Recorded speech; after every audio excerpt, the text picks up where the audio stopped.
only won by 7. Well, why would that be? It's because he's a radical. He's a radical. Yes, indeed he do. So let's go through. Fucking, he's just, he's so fucked that he's full Ned Flanders scene right now. Oakley dokley diddly doo, and he is a radical communist too. No, I will sit back a little bit. No, it's no longer Kop Mala. It will be on November 6th, but as of right now, no. It's Mamala. All we have but to is find Papala. And when we find Papala, oh, if he's a good lefty, if he's a progressive, if he's a pro-union worker, and then already the right is like, no, you can't do this. He was a soldier. He was probably a war criminal in your eyes. You have to hate him. He was really good on gun rights for a while. And it's like, yes, he was, but he changed. Anyone can change. That's also part of leftism. Yes, that's right. He saw and listened to people who were talking to him about how bad guns were, these weapons for America. And you know what? He went from having a good score with the NRA to having the worst possible score by the NRA. And that's a beautiful thing. Being able to change and grow is a beautiful thing. And we have that now. I can see the possibilities are endless. You should recoil in fear. It's a very pleasant time, you know, to be online. It is. And I know people already are like, I am so disgusted by you fucking irony left. Well, the shit posting ironic left, I'm sorry, is too powerful for you to ignore now, all right? We can get things done. We can sway. We can get rid of the president of the United States, okay? We did it. Shit posting. It can save the world. Kop Mala is on paid administrative leave until, yes, November 6th. It is true, all right? Now we can all sit back and crush these disgusting ass couch fucking weirdos. Again, so profoundly weird.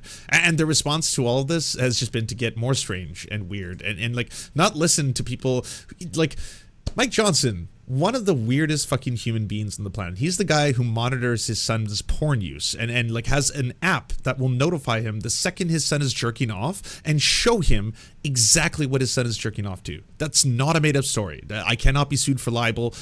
There's no slander. Like that is a real thing. You can look it up. You can use the internet. Don't use Google. It's terrible. But if you use a search engine of your choosing, you can find out that Mike Johnson, Speaker of the House, you know, third in line for the presidency, monitors his son's porn usage. He has an app that will notify him the second his son is jerking off to show him what he's jerking off to. That is 100% real. And that's fucked. Profoundly gross and strange and weird.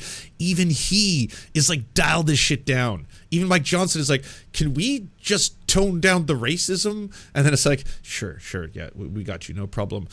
Kamala Harris isn't black. She's not. She's Indian. They lied. Here's the birth certificate. Look at the birth certificate.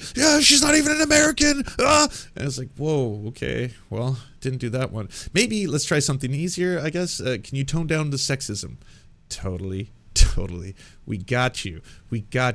Yeah, but first we need to track the menstrual cycles. We need apps to be able to monitor their wombs. JD Vance is right. No woman should be able to give birth without his consent. And you're like, okay, well, it's going to be a long 3 months. And so Ben definitely has found his angle. Meet Tim Walz, who lives in a van down by the river. Again, invoking beloved comedian Chris Farley. This seems like a reference that I think Zoomers will have to fucking Google before they totally understand it. And yeah, one of the most beloved comedians in history. Oh no, please stop. Don't do that. Don't remind people of how much they love and miss Chris Farley.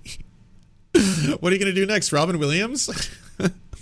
He's going to put like, you know, this guy's going to be opposing American values. Good morning, Vietnam. It's like, oh, stop. No, don't compare him to beloved comedians and some of their most cherished characters. God only knows what they're going to try and pull between now and election night. And God only knows what they're going to try on election night. Stay vigilant. What are you referencing to? Like, are you so upset by this choice that you feel that there's somehow been like a coup taking place by your eyes? Like, holy shit, that's too fucking good. That's too good. How did they pick that? Never again. They think they're going to get away with it. Again. They think you'll be complacent. Again. Then they think you'll be able to steal this election from you. Again. I guess, like, as a Canadian, right, and witnessing another Canadian talking about American politics, I guess that it would make sense trying to speak this way. It's kind of like when you see, like, Ian Miles Chong making posts all the time about U.S. politics, and always referring to himself as if, like, he is an American or lives in America. By the way, that part's always really silly. And then you're like, you're in Malaysia. You're actually getting in trouble by the Malaysian government for how, like, pro-Israel you are, and how, like, it really sounds like you're, like, an American living in America calling for, like, an American revolution and all this kind of stuff. I mean, to be fair, Steven Crowder does live in the United States. He's not like Lauren Southern or Jordan Peterson or Lauren Chen. There's a lot of Canadian pundits who just live in Canada. Note that that the former president lost twice as many votes here in Minnesota to Nikki Haley. And I've seen some of these exit polls out of North Carolina and others. 80% of folks said they're not voting for him who voted for Nikki Haley. We'll get these folks back. I think it's take them seriously. Their message. Now, like, don't get it twisted. Yes, as a leftist, I know that these are still going to be liberals, and it's still going to be liberal policies. I just, as a person, you know, as much as I would like to use my platform, large as it is, to advocate for things, I am still, you know, one person, not even an American. You know, it's kind of like how Olayemi points out all the time. You know, I'm not even an American citizen, but I'm advocating this because I think it's going to be better for the world. Ultimately, yes, I would like to see any fucking change to Joe Biden, Anthony Blinken, John Kirby, the holy trinity of just genocidal monsters, and just like consistently gaslighting everyone, consistently being like, oh yeah, I saw the 40 beheaded babies, and like, oh my god, the numbers coming out of the Palestinian Health Authority can't be trusted, and like yeah, there really was I believe like some deep Hamas headquarters underneath that hospital that got bombed to the ground, and then like, well, new evidence is presented, none of this is true, the death toll is much higher than was being reported, and could be in the hundreds of thousands. It's absolutely one of the like fucking most disgusting crimes against humanity that seems to have ever taken place. This is completely destroying your potential to ever have a youth vote. Your potential, you've lost Muslim voters, Arab American voters, you've lost like most voters of color over this. Like, it's just one of those things where like no one wants to support this anymore. So yeah, color me slightly more enthusiastic about someone who's like, yeah, student protesters, their concerns are valid. That's better. That's way better than Shapiro, who's like, student protesters are the same thing as the KKK. No. Okay, so that, yes, that's slightly better. Does it mean that, day one, we're going to see a change? I'm not delusional. Even the fact that, like, at this moment, Kamala Harris is humanizing Palestinians, is talking about the mass starvation, is talking about, the mass death of children. Is it an end to the Israeli occupation of Palestine? No, it is not. But like, fuck, I would like anything moving in the opposite direction of genocide at this point, and anything marching towards the opposite of that. I always say, let me know how high it is. If it's 25 feet, then I'll invest in the 30-foot ladder factory. And he pushed socialism. Don't ever shy away from our progressive values. One person's socialism is another person's neighborliness. Oh God, it's intensifying. It's happening, everyone. You can feel it. Oh God, intensifying in real time. We're doing it. Do the damn work. Like, how are you going to attack this? After Tim Walz signed the law guaranteeing breakfast and lunch for every kid in Minnesota, he went and served food in the cafeteria. Because not only are my students able to come to class and learn, but they're able to then access higher thinking. Here at Fridley Middle School, they even give kids a second chance at breakfast out in the hallways. All told, the Fridley district is serving up about 10% more breakfast this year than before universal free meals. Statewide, the numbers are even higher. 4.3 million more breakfasts served this fall, a 37%. Also, what I love about this is that, like, it's putting into perspective, like, the meme. I'm sure you've all seen it before, where you see, like, so many people both sides in it being like, I just want to say that the far left extremists, they're just as bad as the far right extremists. Oh, so what do the far left extremists want? And it's like, your basic needs to be met? Okay, fair enough. What do the far-right extremists want? To basically exterminate the impure bloodlines, to make sure the master race ascends. Yep. So, yeah, pretty one and the same, those two groups, you know? And then it's like, here's a great example. Why is the left, like, giddy? Why are they so happy right now? It's not just the pictures of him hugging puppies, which obviously that is adorable, or him hugging piglets, which is also adorable, but also that photo of him hugging all those children. The reason why that hits so like well is that like it's about feeding kids. It's about feeding starving children. Yes, it's about having basic needs met. There should be no kid who goes hungry, not just in America, globally. Yes, these are leftist advocated for policies, and the ones that, I'm going to be honest with you, I don't think a lot of people are on the other side of. You can call this communism, you can call this socialism, postmodern neo-Marxist socialism, extreme, whatever you want to call it, but like it's like, okay, fine, you're making all those things sound wonderful then, because ultimately, no, this is about justice. It's about that, like, in the richest country in the world, children should not be hungry. That doesn't make sense, right? And then things should be done, as in taxing those rich people who have everything, who are not hungry, who are not wanting, who are just fucking rich as fuck, to be able to pay so that all the kids can eat. Don't you think that all children should not starve? Are you pro-child starvation? Because that's the position you then have to take. That's the defense they're like already running on. You can see them trying to be like, well, in this one clip where we show you 10 seconds, he's basically saying that like one person's socialism is another person's neighborliness. What does that tell you? Well, that's him boasting for a program that is reducing child starvation by providing free meals to everyone who needs it. That's beautiful. All right, good luck. Good luck is all I'm going to say. I do not see your positions of basically controlling women's wombs and, eradicating transgenderism from society to be effective political strategies, policies, or things that anyone really in their heart of hearts wants or cares for. Like, that's, again, only for the sick weirdo class of the internet who think the entire world is as weird as they are.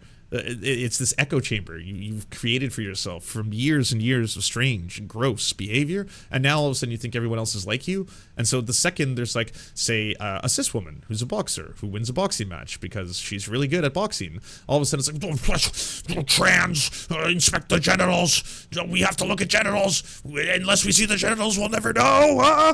And everyone else is like, what the fuck? What is going on over there? Florida. It's been noticeable that of all the people that she is carefully considering, the only Jewish candidate is getting excruciating, very specific scrutiny, particularly around his position on Israel. House Democrat Jake Auchincloss from Massachusetts, he said that's pretty obvious. I didn't think he was just going to do identity politics this entire time, but this does goes to show you how afraid they are and how scared they are at this development. It's one of the reasons they're all melting down online. I'm talking about the right and conservatives and MAGA and all, and the pundits and all that kind of stuff right now, because yeah, this is way more frightening to them. The prospect of like, well, this was the labor-backed candidate, Tim Walz, backed by labor unions. That's, instantly right there, you're going to get a lot of support from labor. Youth overwhelmingly saying that they wanted Tim Walz as their decision and VP pick. A lot of the alienated voting base, especially the voting base that was necessary to get Joe Biden elected in the last election, all of a sudden they're energized, they're excited. You're seeing a lot of strange alliances taking place right now where the libs and the left have put down their arms and are suddenly going to be besties for a little while, and that scares the right, especially the far right. They don't want to see alliances between liberals and the left. They don't want to see liberals listening to the left. That one as well is one of the ones where it's just like, I didn't think shitposting could get us where we are today, but I am proud of all of us. Obvious that Democrats were attacking Josh Shapiro based on the fact that he was a Jew. Here was Jake. Yes, the unions, and most likely unions would have still backed. They had already backed Kamala Harris prior to this, but they stated specifically that their choice and pick and recommendation for VP was Tim Walz. They made multiple posts about it. All the workers' unions, their social media accounts made posts about it. Like, I want all of you to take a lot of credit for a lot of your online work in the past little while, by the way. A lot of people who are uncovering all these horrifying stories about Shapiro, everything from, you know, the sex scandal that I guess a lot of people had forgotten about, the cover-up, to the new one, which I didn't even know about, the potential suicide cover-up story, which is now apparently going to be reinvestigated right now, or they're opening up an investigation into it. All of that, it was a lot of baggage. It's really hard for someone to have been involved in potentially covering up a sexual abuse scandal, to then stand, you know, beside you as you were rightfully calling Donald Trump out for being a serial pedophile rapist, right? Especially because, like, if you want to attack Donald Trump for his draconian policies on women, if you want to attack him for picking JD Vance, the guy who, like, literally wants to track women's menstrual cycles, doesn't think that people, like, thinks that infertile people shouldn't be able to vote. Like, if you're an infertile man, that includes you. He wants to take away the voting rights, turn you into second-class citizens if you haven't had children yet. So for women who don't want to have kids, which is totally valid, or women who don't have children, for non-binary people who don't have children, for men who have not been able to impregnate anyone, all of you losing your voting rights. That's like profoundly strange and more extreme than most standard, typical, you know, I would say Republican policies. Republican policies are not vocally advocating for women to lose their voting rights. Pundits are, for sure, and a handful of, like, really, really red state weirdos are, but, like, the average Republican is not just saying that out loud. If they're thinking it, sure, but they're not saying it out loud. But here's, like, an instance where it's like, well, how about this? Anyone who doesn't have kids shouldn't be able to vote. And then it's like, everyone's like, that's fucked up and weird. And then suddenly the defense being played is like, no. He meant that, like, you should have tax exemptions or tax breaks if you have kids. That's what he's talking about. And then he's saying that he's pro-child. What's wrong with being pro-child? I was like, he's not pro-child. Everyone except pedophiles and murderers is pro-child, just by default, okay? What he is pro, like, womb control, pro forced birth, pro, like, you know, Handmaid's Tale core, I want to give you all chastity belts, control every aspect of your sex lives kind of shit. That's what he is. Auchincloss saying precisely that just yesterday. Those in the overly online left who are attacking Josh Shapiro's pro-Israel positions in a different way than they are attacking. So I guess this entire thing is going to be on Shapiro. When does he get to Walz? Which is supposed to be stability. And instead, they picked a man who lives in a van down by the river. He's doubling down, man. So I guess he was workshopping it on Twitter, or does he have a person who do his socials? Is there a temp sitting back there? It's like, oh, that is gonna crush with the younger crowd who definitely grew up watching Chris Farley movies. Oh yeah, that generation that definitely was watching SNL during that period in which he was a main cast member. Okay, I'm gonna repeat that on his Twitter account right now. Okay, yeah, he's the guy. He lives in a van down by the river. Invoking beloved comedian again. Like, I just, on what level do you think this is gonna work? It really shows you how you got nothing. You can't go after his military record. That's not who y'all are about. They're going to go after guns, obviously, because he's gone from being very pro-gun to being very, we should restrict automatic weapons and firearms that are used in mass shootings so that they could do that. Can't really go after the whole, you know, children shouldn't starve thing without looking profoundly fucked up and gross. So maybe say that he's calling it communism or socialism. That's the bad word, so that won't work. And then again, invoking a beloved comedian that most people remember fondly. Like, do Robin Williams next. Compare him to Robin Williams characters, you know? That's what Tim Walz looks like. He's going to be played by Ed Asner in the movie. Okay, according to the Wall Street Journal, who is Tim Walz? Well, after graduating in 1989 with a social science degree from Chadron State College in Nebraska, that's some auspicious stuff. Like, is that your best? Like, his biggest burn so far has been, like, he's fat. He looks like a fat guy, fat character. Yeah. He spent a year teaching in China before returning. I'll have you know, by the way, Ben Shapiro, that Chris Farley was also a massive sex symbol. Yes. It is true that he was a larger man, absolutely. But boy, that energy, that man, he just control a room. He would just run into a room. Watch some of his, like, guest appearances on, like, the old Conan O'Brien show and stuff like that, where he would just literally have so much energy that everyone was like, oh my God, this is wild. You know, he's also got the one of the sexiest SNL sketches of all time. to full-time status at the National Guard and then a teaching career. He eventually... Yeah, I know Patrick Swayze obviously helps that being the sexiest SNL sketch of all time. I'm with you. I agree. Patrick Swayze is quite handsome. But that notwithstanding, Chris Farley does crush it. He does absolutely crush it in that sketch. Landed about 80 miles southwest of Minneapolis. Yeah, I would say he upstaged Patrick Swayze in that sketch. Which isn't easy to do. That was the Dirty Dancing heyday, by the way, all right? That was when Patrick Swayze was just like, the Patrick Swayze. Mankato, Minnesota, where he taught social studies, coached high school football. Swayze was one of my first clues that I was gay. Swayze was your awakening. Interesting. And raised 2 children with his wife, Gwen. He also continued in the National Guard, where he specialized in field artillery and did a tour overseas, but he never saw combat. After 24 years in the National Guard, he retired as a command sergeant major.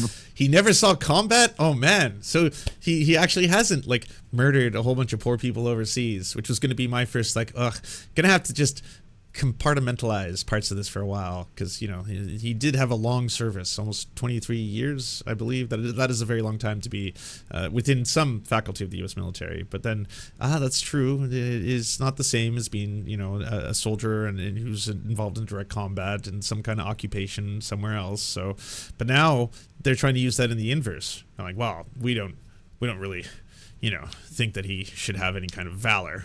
He doesn't really get valor if he never saw combat. I mean, if he didn't have to stab Charlie in the eye, then how can we truly respect the man?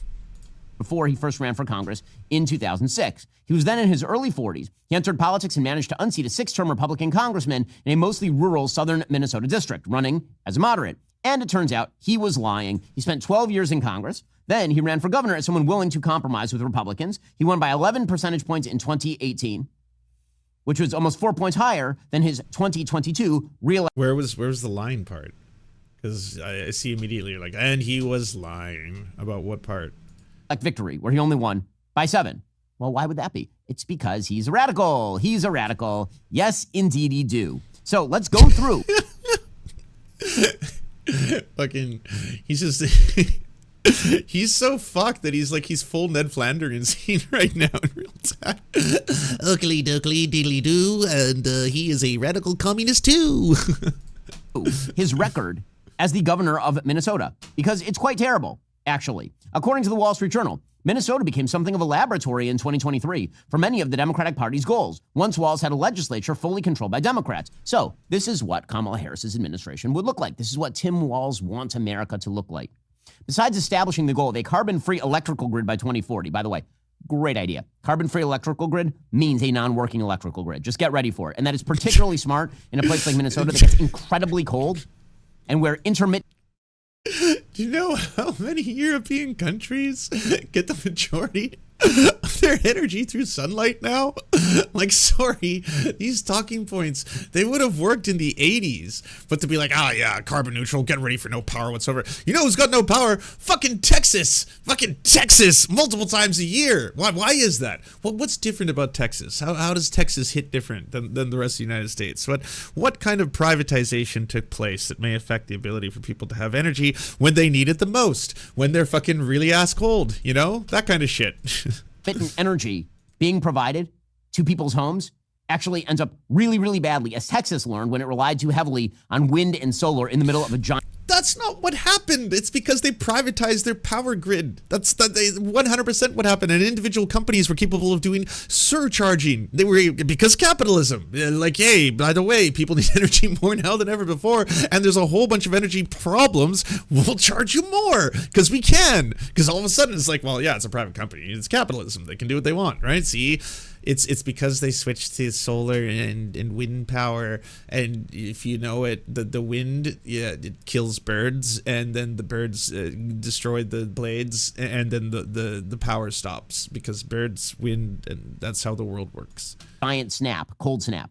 The state also paid family and medical leave, sick leave. There's also natural gas pumps, the frozen Texas ban. Texas grid only works right at 75 degrees. That's not great, because things are going to get more and more extreme. Transgender rights protections, which we'll get to. Oh, a tax credit aimed at low-income parents, and $1 billion in investment in affordable housing. Barack Obama was super pleased by Tim Walz at the time. He tweeted, "If you need a reminder, elections have consequences. Check out what's happening in Minnesota. Not the worst. I'll be honest. Again, I'm sitting here thinking, oh God, we're about to hear Ben's Obama. Not, I mean, certainly maybe a 3, okay, maybe, but like not a 1. I mean, maybe it's just because the bar is so low, right? I wasn't expecting much. Well, Walz moved dramatically to the left. Republican Paul Gazelka was an insurance agent, former state Senate majority. And honestly, all of this is just like, oh, you're just making me love him even more. Like, goddamn. It's that he can learn and he actually takes in feedback as a politician. He listens to constituents. He's actually like becoming more left as he learns more about the world in front of him. And as the occasion calls for it, beautiful. Wonderful. That's great. Yeah. I know that. See, that's the difference between like, you know, maybe the left and the right. It's not like you fucked up once you have tarnished your Christian soul. It's like, no, I want restorative justice. I want people to be able to grow. I want people to be able to learn. Not everyone has the same access to everything that everyone else has, and then they should. And so with more access to everything, if we all had housing, if we all had food, if we all had education, you know, I feel we would all be better people globally, everywhere. I think everyone around the world. It's a global project. It is, truly is. Leader. He said Walz was more of a moderate when he elected. But then, quote, he morphed into an extreme liberal who matches Kamala Harris. So here's what you got on the ticket. A lady who tried to bribe out Black Lives Matter rioters, and the governor who let those Black Lives Matter rioters completely wreck Minneapolis. In fact, for just a short version of what Governor Walz's term has looked like, his first term, Mike Murphy, who ran against him for governor in 2022, cut the following ad. And here is just a short version of Tim Walz's stellar record in Minnesota, which is why Kamala Harris picked him, of course. I've just signed executive order. One of my friend's daughter asked her in the freeze if they could help her for 1 month, and the bill was $1,400 just for electricity. Holy fuck. 20-01, declaring a peacetime state of emergency for the state of Minnesota. We need to stop congregating. We're going to close the bars. We're going to close the restaurants. We're going to close the places where we... How fucking dare he try not to let people die from a disease, a novel virus, during a pandemic. Scary music. Here comes that scary music. So what? I guess this is why y'all love like Ron DeSantis, like more death, good, or something. Like I saw that Joe Rogan just came out with a new special, and like I've only seen the clips that are going around viral, but it's just like it's exactly what you expect, just like so boring, low-hanging fruit. Make with the funny, okay? And one of the part, like the entire thing is centered around like I'm an idiot, I'm a stoner, I drink, I'm an alcoholic stoner. You don't have to listen to me. Also, trans people are monsters, and it's like you can't be like. I have no responsibility because I get fucked up. We all get fucked up, okay? But that doesn't mean that you don't have responsibility. You have 11 million people who listen to you. So yeah, it does mean that there's a consequence to what you say. And if you're going to spread anti-vax shit, there's going to be a percentage of your audience that doesn't get vaxxed. Like a percentage of that in 11 million people are going to die directly because you won't like fucking you won't do the research. You won't do the actual research. You bring on, like he brought on so many quacks, brings on a good doctor afterwards who explains it all so plainly to him. And you see it in that moment where he's like, okay, like novel virus. So like when I said like, you don't get like, you know, if you're 20 and healthy, you don't need to get vaccinated. That's not true. And it's like, no, absolutely everyone who qualifies should be vaccinated. There should be a max vaccination campaign. It's probably going to be the most effective tool that we have to try and reduce the amount of mass death and over-hospitalization that will come from this disease. And once that happens, unfortunately, as it happened in other parts of the world, like Spain, like Italy, like France, you can see it have devastating effects upon their medical system. And that has a long ripple effect upon the healthcare of your entire society. Everything from people getting long COVID to the fact that there's a large percentage of the medical team that quits because it's traumatizing and gives them PTSD, and just dealing with mass death on that scale, not being able to sleep and being frightened and scared themselves of catching a disease that they're seeing cause mass death has such a psychological and profound effect that you lose vast amounts of nurses and healthcare workers. It's terrible. Don't do that. Okay. Like an episode or two later, immediately just right back to like, the fucking vaccines, fucking gay, bro, fucking gay, you fucking inject yourself with fucking cum, that's what that is, gay shit, bro, gay. And it's just like, oh, great, cool Joe, yeah, just, and then use the whole like, I'm alcoholic and drunk, if I'm stoned, it doesn't count. We gather several 100,000 of your neighbors were just laid off. An entire industry has been shut down in the face of this. Oh yeah, a lot of people died. Like, over 1.2 million Americans died. Over 1.2 million. But that's just not enough. And disproportionately, unvaxxed, right-wingers, red state Republicans. Just look at the numbers. Like, it's just so striking how easy this is to debunk as a topic. It's just like, you can just see the lines, man. Like, you're advocating for things that are resulting in mass death amongst your own electorate. Like, do you not even care? Because, like, I hate MAGA. I hate Republicans. I don't want them all to die from COVID en masse. What the fuck is going on here? Like, I would prefer if they're vaccinated. I would prefer, because, like, they have kids. They got kids. I don't want their kids to die. I don't want them to get sick. I don't want their kids like down the road to have fucking long COVID and all this kind of shit. Like, what the fuck? What is wrong? And then at 10:13, Chief Arredondo, who's monitoring the scene from a couple blocks away, gets on the radio to announce defeat. Get a citywide tone right now in our loss of the 3rd precinct. So the take here is that he let the city fall to the Black Lives Matter protesters. He did not crack the skulls sufficiently enough. The 3rd precinct has been compromised. The mayor said, I request the National Guard. Ooh, I'm out. This is great. We're going to have massively trained troops. No, you're going to have 19-year-olds who are cooks. Okay, so what exactly did Governor Tim Walz do? We'll get to more on that in a moment because he is the most radical candidate she could have picked. I'm very excited about this. Again, it betrays that she has no political instincts, none. She is a completely manufactured creation. Her pick of Tim Walz shows it. She's a completely manufactured creation controlled by whom? What? What are you talking about, Ben? I know there's a big conspiracy theory that the entire thing is actually Obama. It's usually Obama, right? It's that Obama has orchestrated this entire soft coup behind the scenes. Well, no. See, what's happened here is that the president of the United States, he can decide not to run for re-election.